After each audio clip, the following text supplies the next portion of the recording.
And my name is Jacob Watts, and I graduated in 2008. And student ministry for me at the time was just a huge benefit as far as community goes, and getting plugged into small groups, getting plugged into different outreach events and student trips, whether it was a winter retreat or a breakout or a mission trip.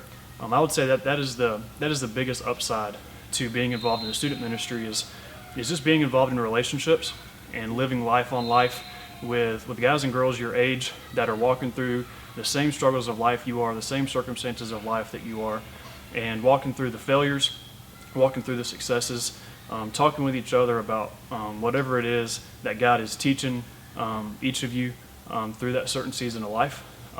For me, this might sound a little bit different than some people, but for me, the greatest benefit of student ministry came after I graduated high school. During student ministry from 6th grade to 12th grade, I heard everything.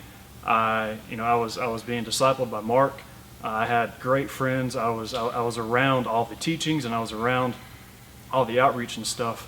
But after I graduated high school was when all of that stuff really became real to me. When I was apart from the student ministry and I was no longer involved in it, and I was really forced to really question what is it that I believe? What am I going to really do in this situation where I've been taught all this stuff for years, but now it's time to put it into practice. And for me, student ministry was the greatest benefit in that aspect, to where after high school and after the student ministry years was when all that stuff, after all the years, finally began to come into play for me. And it had the greatest impact on my life. I knew that I always had a family here forever, and I knew that no matter what came up in life, I was always able to come back here and have support, have someone pray with me, have someone pour into me. And for me, that was just a huge benefit, especially after high school to where I am now in ministry. So, is that good? It's good. And then